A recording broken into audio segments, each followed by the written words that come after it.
Hello दोस्तों, राजस्थान के लोक संतों के बारे में अपन चर्चा कर रहे थे। यह अपना सेकंड लेक्चर है, इसमें आपका स्वागत है। तो शुरू करते हैं आज के फर्स्ट लोक संत के बारे में। आज के पहले लोक संत है चरणदास जी। कौन है? संत चरणदास जी। दोस्तों, इनका जन्म हुआ था 1703 ईस्वी में डेहरा अलवर के अंदर। कहाँ हुआ था? डेहरा में हुआ था, जो कि अलवर में स्थित है। इनके पिता का नाम मुरलीधर था और इनकी माता का नाम कुंजो देवी था। इनके बचपन का नाम रणजीत था। दोस्तों, चरणदास जी ने मुनि सुखदेव से दीक्षा ली थी, अर्थात इनके गुरु कौन थे? संत मुनि सुखदेव जी। दोस्तों, ये आजीवन ब्रह्मचारी रहे थे। इन्होंने अपना ब्रह्मचारी रहते हुए पूरा जीवन व्यतीत किया था और इन्होंने चरणदासी पंथ का स्थापना की थी। कौन से पंथ के प्रवर्तक माने जाते हैं? ये चरणदास जी पंथ के प्रवर्तक माने जाते हैं, संत चरणदास जी। दोस्तों, 1782 ईस्वी में दिल्ली में इनका निधन हो गया था, जहाँ इनकी समाधि भी बनी हुई है और यहाँ पर बसंत पंचमी को इनका मेला लगता है। ठीक है, इनकी निधन स्थल कहाँ है? अपने राजस्थान से बाहर है, राजधानी दिल्ली में हुआ था 1782 ईस्वी में, और यहाँ पर बसंत पंचमी को मेला लगता है। दोस्तों, इनके जो अपने 52 शिष्य थे, कितने शिष्य थे? 52, जिनमें प्रमुख है रामरूप, राम सखी, सहजोबाई, दयाबाई, जुक्तानंद, जीवनदास आदि। ध्यान रखना, इनमें जो राम सखी, सहजोबाई, दयाबाई इनके प्रमुख शिष्या थी। कौन कौन?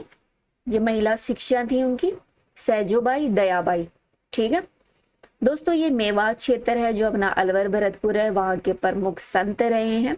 संत चरणदास जी ने जो अपना नादिर शाह ने आक्रमण किया था भारत पर, उसकी भविष्यवाणी कर दी थी। ठीक है दोस्तों, ये श्रीमद् भागवत को अपनाने वाले धर्म ग्रंथ में विश्वास करते थे। ठीक है, इन्होंने कौन से धर्म ग्रंथ को अपनाया? जो श्रीमद् भागवत धर्म ग्रंथ है वैष्णव संप्रदाय का, उसी को इन्होंने अपनाया, उसी को ये मानते थे। दोस्तों, इनके प्रमुख ग्रंथ है ब्रह्मानंद ज्ञान सागर, ब्रह्मचरित्र, शक्ति सागर और ज्ञान सौरोदय। दोस्तों, ये हमेशा पीले वस्त्र पहनते थे और ये दूसर बनिया जाति के थे। ध्यान रखना, ये कौन सी जाति के थे? बनिया जाति के थे। ठीक है, ये अपने चर्चा कर ली संत चरणदास जी के बारे में। एक बार वापस से देख लेते हैं।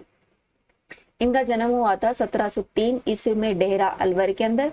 पिता का नाम मुरलीधर था, माता का नाम कुंजो देवी था, बचपन का नाम रणजीत था और इनके गुरु थे वो मुनि सुखदेव थे। ये आजीवन ब्रह्मचारी रहे थे और ये चरणदासी पंथ के प्रवर्तक माने जाते हैं। ठीक है, इनके प्रमुख 52 शिष्य थे, जिनमें राम स्वरूप, जुक्तानंद और जीवनदास पुरुष शिष्य थे और महिला शिष्यों में कौन थी इनकी? राम सखी, सहजोबाई और दयाबाई। इनमें प्रमुख है सहजोबाई और दयाबाई। ये पूछ लिया जाता है ये किनकी शिष्या थी? ये थी संत चरणदास जी की। दोस्तों, इनका निधन हुआ था 1782 ईस्वी में दिल्ली में और यहाँ पर इनका समाधि स्थल भी है। यहाँ पर बसंत पंचमी को इनका मेला आयोजित किया जाता है। ये मेवात क्षेत्र है, अलवर भरतपुर के, वहां के प्रमुख संत है। इन्होंने नादिर शाह जो आक्रमण किया था भारत पर, उसकी भविष्यवाणी कर दी थी और ये श्रीमद् भागवत कथा को मानने वाले प्रमुख संत थे। दोस्तों, इनके प्रमुख ग्रंथ है ब्रह्म ज्ञान सागर, ब्रह्मचरित्र, शक्ति सागर, ज्ञान सवोदय। ये हमेशा पीले वस्त्र पहनते थे और ये धूसर बनिया जाति के प्रमुख संत थे। नेक्स्ट संत है जिनके बारे में अपन देख लेते हैं, संत हरिदास जी। तो बताओ, संत हरिदास जी का जन्म कब और कहाँ हुआ था और ये किनके शिष्य थे? इन्होंने कौन से संप्रदाय की स्थापना की थी?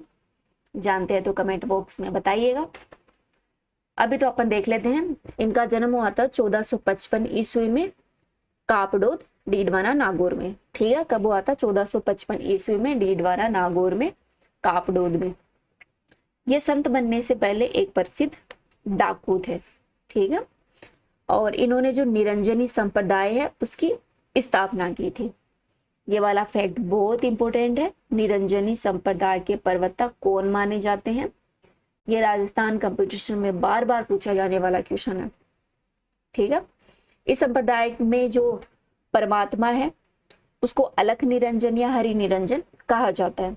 ठीक है, जो निरंजनी संप्रदाय है जिसके प्रवर्तक संत हरिदास जी माने जाते हैं, उसमें परमात्मा को अलख निरंजन या हरि निरंजन कहा जाता है।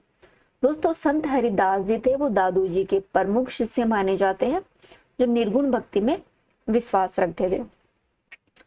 इनका मूल नाम था हरि सिंह सांखला। जब ये डाकू थे तब उनका नाम था हरि सिंह सांखला। बाद में इनका नाम, संत बनने के बाद में इनका नाम पड़ गया संत हरिदास जी। दोस्तों इन्हें राजस्थान का वाल्मीकि भी कहा जाता है। ध्यान रखना, ये राजस्थान के वाल्मीकि कहलाते हैं और राजस्थान के कबीर कहलाते हैं अपने दादू दयाल जी। इन्होंने जो उपदेश दिए थे वो अपनी 2 ग्रंथों में दिए थे, मंत्र प्रकाश राज और हरिपुरुष जीरी वाणी। इनके 2 प्रमुख ग्रंथ है। कौन से? मंत्र राज प्रकाश, हरिपुरुष जी की वाणी। इन्हीं में इनके उपदेश संग्रहित है।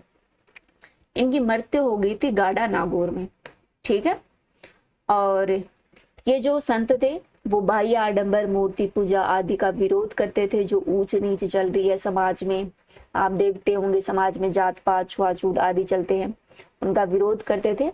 और जो हिंदू मुस्लिम समाज में जो भेदभाव होता है, जो सांप्रदायिक दंगे चल रहे हाल फिलहाल हरियाणा के साइड में, ऐसे मुद्दों पर जो भेदभाव होता था उनके ये प्रमुख विरोधी थे संत हरिदास जी। एक बार फिर से देख लेते हैं, रिवाइज कर लेते हैं। संत हरिदास जी का जन्म 1455 ईस्वी में कापटोद डीडावाना नागौर में हुआ था। ये पहले डाकू थे, तब इनका नाम हरि सिंह सांखला था, बाद में इनका नाम संत हरिदास जी पड़ गया। ये निरंजन संप्रदाय के प्रवर्तक माने जाते हैं। इस संप्रदाय में परमात्मा को अलख निरंजन और हरि निरंजन कहा जाता है। ये दादू दयाल जी के प्रमुख शिष्य थे। इन्हें राजस्थान का वाल्मीकि भी कहा जाता है और इनकी मृत्यु हुई थी गाड़ा नागौर में। इनके प्रमुख 2 ग्रंथ है, मंत्र राज प्रकाश और हरिपुरुष जी की वाणी। इन 2 ग्रंथों में इनके उपदेश संग्रहित है। दोस्तों अब नेक्स्ट चर्चा करते हैं संत रामचरण जी के बारे में। तो सबसे प्रमुख बात यह है कि संत रामचरण जी है वो राम स्नेही संप्रदाय के प्रवर्तक माने जाते हैं। ठीक है, कौन से संप्रदाय के? राम स्नेही संप्रदाय के। ये देखिए नीचे स्लाइड में लिखा हुआ है, राम स्नेही संप्रदाय के प्रवर्तक माने जाते हैं। दोस्तों इनका जन्म हुआ था वो 24 फरवरी 1720 ईस्वी में हुआ था, जो अपना सोडा गांव है टोंक में, वहीं पर इन्होंने जन्म लिया था। इनके पिता का नाम था बकतराम जी और माता का नाम था देव जी। दोस्तों ये जो वैश्य कुल है उनसे जुड़े हुए हैं, अर्थात वैश्य कुल की जो जाति है उसी जाति से बिलोंग करते हैं संत रामचरण जी। इनके बचपन का नाम रामकिशन था। दोस्तों ध्यान रखने वाली बात यह है कि इनके गुरु थे गुरु कृपाराम जी। दोस्तों रामचरण जी ने गुरु कृपाराम जी से, जो दांतड़ा गांव है अपने भीलवाड़ा में स्थित है, वहीं पर इन्होंने शिक्षा ली थी गुरु कृपाराम जी से। अणबे वाणी है इनका प्रमुख ग्रंथ है। ध्यान रखना, अणबे वाणी क्या है? इनका प्रमुख ग्रंथ है। इसी ग्रंथ में संत रामचरण जी के जो उपदेश हैं वो संग्रहित किए गए हैं, संकलित किए गए हैं। इसके अलावा इनका एक और ग्रंथ है राम रसाम बुद्धि। ठीक है दोस्तों, संत रामचरण जी है वो मूर्ति पूजा और कर्मकांड के प्रमुख विरोधी संत माने जाते हैं और इनकी मृत्यु हुई थी वो 1798 ईस्वी में, अपना सापुरा भीलवाड़ा है वहीं पर हुई थी। ठीक है दोस्तों, स्वामी रामचरण जी ने राम नाम का स्मरण और सत्संग करते हैं उस पर बल दिया था। इनका कहना था कि अगर आप राम नाम का स्मरण करोगे और सत्संग वगैरह करवाओगे तो आपको भगवान की प्राप्ति होगी। इनकी प्रमुख 4 पीठ थी। पहली थी सापुरा भीलवाड़ा में, जो इनकी प्रधान पीठ थी, जहां पर इनका निधन हुआ था 1798 ईस्वी में। इनकी दूसरी पीठ थी रेण में। रेण था अपना मेड़ता नागौर में। ठीक है, जिसके प्रवर्तक माने जाते हैं दरियाव जी। दोस्तों दरियाव जी हैं वो संत रामचरण जी के प्रमुख शिष्य हैं। इन्होंने दरिया पंथ की स्थापना की थी। ठीक है, जो दरिया पंथ है उसके प्रवर्तक कौन माने जाते हैं? दरियाव जी, जो रामचरण जी के प्रमुख शिष्य थे। रामचरण जी की जो एक पीठ थी रेन, उसी के संस्थापक है दरियाव जी। इनकी तीसरी पीठ थी सिंहतल बीकानेर में और चौथी थी खेड़पा जोधपुर में। ठीक है, चार पीठ कौन कौन सी थी? सापुरा में, रेण में, सियतल में और खेड़पा में। ठीक है दोस्तों, एक बार अपन संत रामचरण जी के बारे में रिवाइज कर लेते हैं। इनका जन्म हुआ था 24 फरवरी 1720 में, सोडा गांव टोंक में। बचपन का नाम इनका रामकृष्ण था, माता का नाम देवजी था और पिता का नाम बख्ताराम जी था। ये वैश्य कुल से बिलोंग करते थे। इनके गुरु का नाम करपाराम जी था, जहाँ जिनसे इन्होंने दातड़ा गांव भीलवाड़ा में दीक्षा ली थी। ये राम स्नेही संप्रदाय के प्रवर्तक माने जाते हैं। इनकी प्रमुख रचना है अणभे वाणी, जिसमें रामचरण जी के उपदेश दिए गए हैं वो संकलित है। ये मूर्ति पूजा और कर्मकांड के विरोधी थे और इनकी मृत्यु हुई थी सापुरा भीलवाड़ा में 1798 में। इनकी प्रमुख रूप से चार पीठ है। पहली है सापुरा में, जहां पर इनका निधन हुआ था। दूसरी है रेण नागौर में, जिसकी स्थापना दरियाव जी ने की थी। तीसरी है सियथल बीकानेर में और चौथी है खेड़पा जोधपुर में। ठीक है, नेक्स्ट संत है अपना संत दरियाव जी। संत दरियाव जी है, इन्होंने जो अपने रामचरण जी थे, इनकी शाखा थी रेण मेड़ता नागौर में, उसकी स्थापना की थी और दरियापंथ की स्थापना की थी। दोस्तों, संत दरियाव जी का जन्म है वो 1676 ईस्वी में जेतारण पाली में हुआ था। कहाँ हुआ था? पाली के अंदर जो जेतारणा नामक गांव है जेतारण, वहीं पर हुआ था। इनकी माता का नाम गीगाबाई था और पिता का नाम था भानजी दुनिया। इनके प्रमुख गुरु कौन थे? प्रेमदास जी। ठीक है, याद देखिए, ये लिखा हुआ है प्रेमदास जी संत दरियाव जी के गुरु थे। दोस्तों, 60 से 8 वर्ष की आयु में साधु रूपानंद ने दरियाव जी की हस्तलेखा लिखकर कहा था कि ये एक बड़े फकीर अर्थात ओलिया होंगे। दोस्तों, ईश्वर के नाम स्मरण और योग मार्ग का उपदेश देने वाले प्रमुख संत दरियाव जी थे। ठीक है, इनका कहना था कि जो ईश्वर का नाम है वो स्मरण करना चाहिए और जो योग मार्ग है, जो शंकराचार्य का योग मार्ग है, उसी को ध्यान में रखते हुए इन्होंने उपदेश दिए थे। दोस्तों, इनके शिष्य थे कृष्णदास जी, हरिदास जी, सावलदास जी, ननकदास जी और जयमल। इनकी मृत्यु हुई थी रेण नागौर में 1758 ईस्वी में। दोस्तों, दरियाव जी का देवल है वो धाम के नाम से जाना जाता है। ध्यान रखना, कौन से संत का देवल है वो धाम के नाम से जाना जाता है? संत दरियाव जी का देवल। देवल का मतलब है जो इनका मंदिर है वो धाम के नाम से जाना जाता है। ठीक है, एक बार रिवाइज कर लेते हैं संत दरियाव जी के बारे में। इनका जन्म हुआ था जेतारण पाली में 1676 में। माता का नाम गीगाबाई, पिता का नाम भानजी दुनिया था। इनके गुरु का नाम प्रेमदास जी था। ये योग मार्ग के समर्थक थे। इनके शिष्य थे कृष्णदास जी, हरिदास जी, सामलदास जी, नानकदास जी, जयमल जी। इनकी मृत्यु हुई थी रेण नागौर में 1758 ईस्वी में। और धाम है वो इनके मंदिर का जो देवल होता है उसको कहा जाता है, अर्थात इनके मंदिर को ही धाम कहा जाता है। अगले संत दास जी हैं अपने संत हरिराम दास जी। तो बताइए संत हरिराम दास जी के बारे में आप कितना कुछ जानते हैं? दोस्तों, संत हरिराम दास जी के पिता का नाम था भागचंद जोशी और माता का नाम था रामी। ठीक है, इन्होंने राम स्नेही संप्रदाय की जो सिंहतल शाखा थी उसकी स्थापना की थी। ठीक है, राम स्नेही संप्रदाय की सिंहतल शाखा के प्रवर्तक माने जाते हैं संत हरिराम दास जी। दोस्तों, इन्होंने जन्म लिया था सिंहतल बीकानेर में 1719 ईस्वी में। ठीक है, ये देखिए यहाँ पर लिखा हुआ है 1719 ईस्वी में इन्होंने सिंहतल बीकानेर में जन्म लिया था और इनकी मृत्यु हुई थी वहीं पर। इनका समाधि स्थल है, कहाँ इनका समाधि स्थल? सिंहतल बीकानेर में, जहां पर इन्होंने जन्म लिया था। इनका जन्म हुआ था 1719 में और 1778 में इनकी मृत्यु हो गई थी। ये स्वर्गलोक सिधार गए थे। दोस्तों, 1743 में जयमल दास जी से इन्होंने शिक्षा ली थी। ठीक है, इनके गुरु कौन थे? जयमल दास जी। ठीक है, संत हरिराम दास जी हैं, इनका जन्म 1719 में सिंहतल में हुआ था। समाधि स्थल सिंहतल बीकानेर में है। पिता का नाम भागचंद जोशी है, माता का नाम रामी है, गुरु का नाम जयमल दास जी है और ये राम स्नेही संप्रदाय की सिंहतल शाखा के प्रवर्तक माने जाते हैं। दोस्तों, अपने नेक्स्ट संत है संत रामदास जी। दोस्तों, संत रामदास जी का जन्म है वो 1726 ईस्वी में भीकम कोट जोधपुर में हुआ था। कहाँ था? भीकम कोट जोधपुर में हुआ था 1726 ईस्वी में। ध्यान रखना ये मेघवाल जाति से बिलोंग करते थे। कौन सी जाति से? मेघवाल जाति से।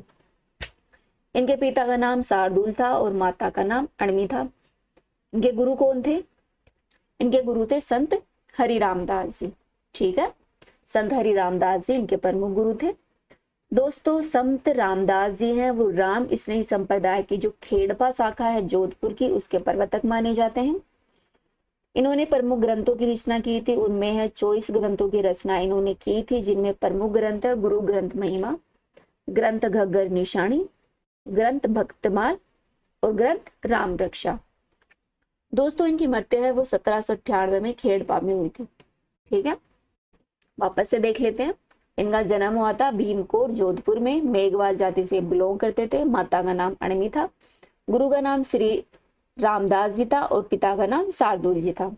दोस्तों जो राम स्नेही संप्रदाय की खेड़पा शाखा है जोधपुर वाली, उसके प्रवर्तक माने जाते हैं संत रामदास जी। इन्होंने मुख्य रूप से 24 ग्रंथों की रचना की थी, जिनमें प्रमुख है गुरु ग्रंथ महिमा, ग्रंथ घग्गर निशानी और ग्रंथ भक्तिमाल तथा ग्रंथ राम रक्षा। इनकी मृत्यु हुई थी वो खेड़पा जोधपुर में हुई थी। नेक्स्ट संत है, अपने प्रमुख संत है संत पीपा जी। ठीक है, अब बताओ आप संत पीपा जी के बारे में क्या क्या जानते हैं। दोस्तों संत पीपा जी की माता का नाम था लक्ष्मावती और पिता का नाम था काडवा राव अर्थात खींची। इनका जन्म हुआ था 1425 ईस्वी में गागरोन में हुआ था। ध्यान रखना कहां पर जन्मे थे? ये गागरोन में हुआ था। इनकी जन्म स्थली पूछ ली जाती है एग्जाम में। गागरोन में पैदा हुए थे 1425 में। इनके बचपन का नाम प्रताप सिंह था और इनके गुरु का नाम था संत रामानंद। ठीक है दोस्तों, संत पीपा जी है वो राजस्थान में भक्ति आंदोलन की अलग जगाने वाले अर्थात भक्ति आंदोलन को शुरू करने वाले प्रथम संत माने जाते हैं। इनको प्रमुख रूप से मानते हैं जो दर्जी समुदाय के लोग हैं वो मानते हैं, अर्थात जो दर्जी समुदाय के लोग हैं वो संत पीपा जी को आराध्य देव के रूप में पूजते हैं। ये देखिए यहाँ पे लिखा हुआ है। दोस्तों संत पीपा जी का भव्य मंदिर है वो समदड़ी बाड़मेर में स्थित है। कहाँ है? समदड़ी बाड़मेर में। ये निर्गुण भक्ति के उपासक थे। पीपा जी की छतरी है वो गागरोन झालावाड़ में है, जहां पर इनका जन्म हुआ था। ध्यान रखना इनकी छतरी है वो गागरोन झालावाड़ में। दोस्तों दिल्ली सुल्तान फिरोज तुगलक को इन्होंने परास्त किया था। ये फैक्ट बहुत इंपॉर्टेंट है। कौन से संत है जिन्होंने दिल्ली के सुल्तान को परास्त किया था? वो है संत पीपा जी। कौन से सुल्तान थे दिल्ली के? फिरोज तुगलक। दोस्तों इनके प्रमुख ग्रंथ है संत पीपा जी की वाणी और चेतावनी जोग। दो ग्रंथ है संत पीपा जी की वाणी, चेतावनी जोग। संत पीपा जी की गुफा है वो टोडा टोंक में है। ठीक है, एक बार वापस से रिवाइज करते हैं। इनका जन्म हुआ था 1425 ईस्वी में गागरोन में। पिता का नाम काडवा राव था, माता का नाम लक्ष्मावती। बचपन का नाम प्रताप सिंह था। गुरु थे संत रामानंद। राजस्थान में भक्ति आंदोलन को सबसे पहले संत पीपा जी ने लाया था। दर्जी समुदाय की आराध्य देव है। इनका भव्य मंदिर है वो समदड़ी बाड़मेर में है और इनकी छतरी है वो गागरोन झालावाड़ में है। निर्गुण भक्ति के प्रमुख उपासक थे। दिल्ली के सुल्तान फिरोज तुगलक को इन्होंने हराया था। इनके प्रमुख दो ग्रंथ है संत पीपा जी की वाणी और चेतावनी जोग। इनकी गुफा है वो टोडा टोक में है। ठीक है, नेक्स्ट संत है संत सुंदरदास जी। वैसे वीडियो बहुत लेंथी हो गया, बहुत सारे फैक्ट हो गए, याद करने में प्रॉब्लम आएगी, तो मैं सोच रही हूँ ये लास्ट कर लेते हैं, फिर और बच गए वो अगले वीडियो में देखेंगे। तो देखते हैं संत सुंदरदास जी। दोस्तों सुंदरदास जी का जन्म है वो दौसा में हुआ था 1596 ईस्वी में। ठीक है, ये वैश्य परिवार से जुड़े हुए थे। कौन से परिवार से? वैश्य परिवार से। माता का नाम सती था, पिता का नाम परमानंद जी था। इनके ग्रंथ है ज्ञान समुंदर, ज्ञान सवैया, सुंदर विलास, सुंदर सार, सुंदर ग्रंथावली और 12 अष्टक। ये दादू जी के प्रमुख शिष्य थे। इनका निधन हुआ था 1746 ईस्वी में सांगानेर में। ठीक है, जन्म दौसा में हुआ था, मृत्यु हुई थी सांगानेर में। सांगानेर हाल फिलहाल अपने जयपुर में स्थित है। दोस्तों सुंदरदास जी ने दार्शनिक सिद्धांतों को ज्ञान मार्ग पद्धति में अपनाया। ठीक है, जो शंकराचार्य के ज्ञान मार्ग योग मार्ग की शाखा थी, उन्हीं की वकालत की इन्होंने। दोस्तों, संत सुंदरदास जी ने 42 ग्रंथों की रचना की थी। इन्हें हिंदी का शंकराचार्य भी कहा जाता है। ठीक है, ध्यान रखना, हिंदी साहित्य का शंकराचार्य कौन से संत को कहा जाता है? किसको कहा जाता है? संत सुंदरदास जी को। दोस्तों, इनके कार्यस्थल थे दौसा, सांगानेर, नारायणा, फतेहपुर और शेखावटी। दोस्तों, भारतीय डाक विभाग ने इनकी स्मृति में 8 नवंबर 1997 को 2 रुपए का एक डाक टिकट जारी किया था। किसके नाम पर? संत सुंदरदास जी के नाम पर। इन्होंने दादू पंथ में नागा साधु वर्ग को प्रारंभ किया था। ठीक है, नागा साधु वर्ग है, इसको प्रारंभ करने वाले कौन थे? दादू पंथ में संत सुंदरदास जी, जो हिंदी साहित्य के शंकराचार्य कहलाते हैं, और भारत सरकार ने इनके ऊपर डाक टिकट जारी किया था 1997 में। इनके शिष्य हैं दयाल दास जी, श्यामदास जी, दामोदर दास जी, निर्मल दास जी और नारायण दास जी। ठीक है, रिवाइज करते हैं संत सुंदरदास जी के बारे में। तो इनका जन्म हुआ था 1596 ईस्वी में दौसा में। माता का नाम था सती और पिता का नाम था परमानंद जी, जो कि वैश्य परिवार से बिलोंग करते थे। इनके प्रमुख ग्रंथ है ज्ञान समुंदर, ज्ञान सवैया, सुंदर विलास, सुंदर सार, सुंदर ग्रंथावली और 12 अष्टक। ये दादू जी के शिष्य माने जाते हैं। इनकी मृत्यु हुई थी 1746 ईस्वी में सांगानेर में। दोस्तों, इन्होंने ज्ञान मार्ग की जो शाखा थी उसी की वकालत की थी। इन्होंने मुख्य रूप से 42 ग्रंथों की रचना की थी। ये राजस्थान में हिंदी साहित्य के शंकराचार्य के नाम से जाने जाते हैं। ठीक है, ये फैक्ट बहुत ही इंपॉर्टेंट है। राजस्थान में हिंदी साहित्य का शंकराचार्य किसे कहा जाता है? संत सुंदरदास जी को कहा जाता है। इनके कार्यस्थल है दौसा, सांगानेर, नारायणा, फतेहपुर, शेखावटी। दोस्तों, भारत सरकार ने 8 नवंबर 1997 में 2 रुपए का संत सुंदरदास जी के ऊपर या इनकी स्मृति में इनको याद रखते हुए डाक टिकट जारी किया था। दोस्तों, संत सुंदरदास जी है वो नागा साधु वर्ग को प्रारंभ करने वाले प्रमुख संत माने जाते हैं। इनके शिष्य थे दयाल दास जी, श्यामल दास जी, दामोदर दास जी, निर्मल दास और नारायण दास। ठीक है, तो इस वीडियो में इतना ही, बहुत लेंथी वीडियो हो गया। नेक्स्ट वीडियो में फिर मिलेंगे आपसे। Thank you.